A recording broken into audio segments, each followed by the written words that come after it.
Hey guys, what's up? My name is Anthony and welcome to another edition of B&A Sports Talk. And today what we're doing is another episode of my Mock Draft Giants series. I've been pumping these out, but just to break it up a little bit to begin this video, I had a topic I was thinking about just before I started recording. I'm like, over the past couple years, the Giants have had solid picks overall, but I was wondering, how have we done in the first round? I'm not talking really about Dexter Lawrence and with DeAndre Baker. I'm talking about our number one overall pick, Saquon Barkley, Daniel Jones, and whoever we select this year. Obviously, we haven't selected the guy that we've selected this year. The draft is in a month, but let me know what you guys think about how we've done. Who would have been your selections here? In my opinion, we've done a solid job. Saquon Barkley's career has been wasted a little bit over the first couple years. Honestly, I think we would have been better selecting a Quentin Nelson. Definitely not Sam Darnold, because we wouldn't have put him in a position to succeed. There have been a lot of pressure with him and Eli Manning. Eli Manning, we kind of felt like this year, okay, we went 0-2, so it was a little bit of a better transition. And so would you have selected Daniel Jones last year, or would you have went Josh Allen? Would you have went somebody else that I don't know? And I'm not talking about a third or fourth round steal that nobody was talking about. I'm talking about, the top, 15 prospects at the time. And who would you go this year? Obviously, that's a big consensus, everybody. I'm probably going to leave a comment below if I remember about who I would have selected, including this year. And let's get into the video, because we are trading back with the Arizona Cardinals. And, when I was looking at teams to trade back with, to trade back up with in the draft and stuff like that, I was like, the Cardinals, I kind of passed that one aside. And then as I kept on diving deeper and deeper into the analysis, I think this is a good scenario for the Giants. Obviously, I don't think it's likely. I think that so the Cardinals have the 8th overall pick. We've been trading back from 4 to 6, and as you'll see, we lose out on some top-end talent.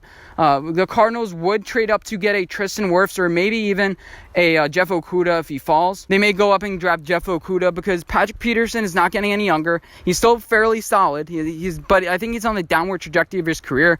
Again, I don't know exactly how he played last year, but I don't think he made the Pro Bowl. And Byron Murphy got drafted, and he got the same PFF grade as DeAndre Baker, and they were selected in a similar spot.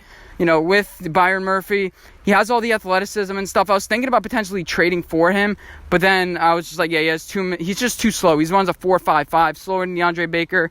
He's like 6 feet tall. He has the size, but he just doesn't have the speed. He has more long-term speed rather than quickness, and that's a big problem if you're him. He has great IQ. But anyway, so we're not talking about Byron Murphy. I want to talk about what the Giants would be getting in this trade. Okay, so obviously from 4 to 8, that's a pretty hefty spot. That's a 400-point difference. Our pick is worth 1,800 points. Their pick is worth 1,400 points. And I was like, okay, let's trade back into the second round with the Cardinals to get their second-round pick. And then I remembered that the Arizona Cardinals gave up their second-round pick in that trade with DeAndre Hopkins. Now the Cardinals would be trading with us, and honestly, I think it's possible. I mean, they fleeced the Houston Texans in that trade. So maybe they'd be like, let's just trade with the Giants or whatever. More like, we can do anything here. So what the Giants, I think, ideally would get is their obviously first-round pick, a late-round pick, and then a player on their roster. And I was searching, and there aren't too many talented guys on this roster. I wondered how Kyler Murray did that well last year. I don't want a wide receiver. They signed Farrell Cooper, Andy Isabella. You have Larry Fitzgerald. We also have Justin Pugh and J.R. Sweezy, but they're signed to a long-term deal, and they aren't great offensive linemen. I was looking for need. The linebacker, there aren't too many young up-and-coming guys. All those guys are under contract. Chandler Jones is a $20 million cap hit. So I was looking at an inexpensive guy the Giants can bring onto the roster. And then I stumbled upon this guy, Budda Baker.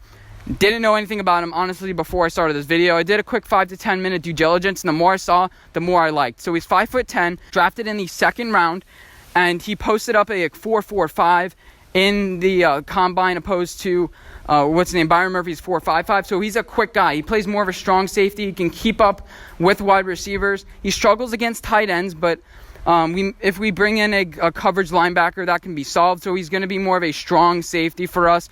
He's in his last year of his rookie deal. I'm not sure if I said that already. And if you take a look at his first couple years, his first 3 years, he made the 2 Pro Bowls, including an All-Pro in his first year, 4 forced fumbles. Again, struggles in coverage, around 70% completion percentage. Got a little bit better from 2018 to 2019. But he's a great run defender. He's a little bit like Landon Collins now that I'm thinking about it, just not overly sized like he does. Low missed tackle percentage, only like 8%. And he's overall solid. I wonder what his tape looked like against the Giants. He probably played against the Giants. I wonder what happened. It'll be interesting to watch the film if he does end up getting picked by the Giants. I think this would be a solid overall pick. So you'd get a 8th pick, you would get Byron Murphy. Not Byron Murphy. You would get Budda Baker, and then you would get a late round pick. And let's just see who we would get at that 8th overall pick. And let's start the mock draft. Okay, let's start it now. So it's like, yeah, let's wait a minute. But no, so Joe Burrow, number 1, Chase Young, 2, Jeff Okudah, 3. And then let's just say Tristan Wirfs, 4. They think Tristan Wirfs is the best offensive tackle in the draft. They go Tristan Wirfs at that 4 pick. This is post-production, but I realized I started blabbing here. So, so from 5 to 8 on the screen, based on what team pick what, I'm going to put on what I would do if I were the Giants at number 8. And I would potentially trade back as well, as you'll see that I talk about. And now it gets a little more interesting. I usually would chalk in Tua and Herbert, but let's think a little bit more about it. They may go in Andrew Thomas. They still may go in Isaiah Simmons because he falls past number 4. They may be tempted. Miami's rumored not to be totally into Tua, maybe not totally into Herbert, maybe into Jordan Love. But, okay, let's just say Tua and Justin Herbert go 5 and 6. Now, Carolina Panthers pick gets really interested. I mentioned that they're going to trade back just to get more talent. But if Isaiah Simmons falls to them, you're telling me Matt Rule is going to pass him up? I know Matt Rule is more of an offensive guru. He has that system with running backs out of the backfield, Teddy Bridgewater. But if Isaiah Simmons falls, I don't think they're going to trade back that far. I don't think they're going to trade back at all. So, ideally, Isaiah Simmons would still fall to us, but I don't think that's likely. The Carolina Panthers could also draft an offensive tackle. They can go Derek Brown like a lot of people are picking. But I think they'd go Isaiah Simmons. So that's unfortunate. So we miss out on Isaiah Simmons. But we can get the second best tackle prospect in the league at number 8. Let's go after... let's just talk about who else is available. The best safeties, the best wide receivers. So there are a lot of wide receivers available at this point. A team like the Jets or the Raiders could be knocking at our door and saying, hey, give us that pick. I would not trade back with the Jets. I would want a lot of draft capital. So if the Raiders are going, hey, we're going to give you 12 and 20 to jump up and select Jerry Jeudy because they know that we've already traded back. They're like, yeah, they'll be willing to trade back again. I'd be thinking about it. At this point, I'm pretending like this is actually happening, but yeah, that's what I want to do. I want to put myself in the position of Dave Gettleman. So who else is available? You have Clavon Chason at edge, but I don't think he's a great value here. Safeties, I don't think are great value. You're kind of in a little bit of a dead spot with value besides, guys that you don't need. Your wide receivers, your cornerbacks that you don't really need. Obviously, I think we shored up our secondary at this point. If we do end up getting Budda Baker, I think we're fine in the secondary. Our linebacking core is still fairly weak. You want a coverage linebacker. Unfortunately, Simmons is not here. You still need an edge guy. And again, offensive line. So if we stand pat, I would select Andrew Thomas at offensive tackle. But if we trade back to 12 and 20, then it starts getting interesting. Because Andrew Thomas probably won't be available. I've done a whole separate video, so definitely do watch that video about who can follow the Giants at 12 and 20 if we trade back to the Raiders. If we trade back a couple of spots, you're still going to have edge guys like Clavon Chason, but this ends up getting too intense. I would think about trading back at this point, and then early in the second round, get your your center or guard. I'm hearing good things about the center out of, I forget his name. I think his name is Ruiz, Cesar Ruiz. I'm hearing good things about him.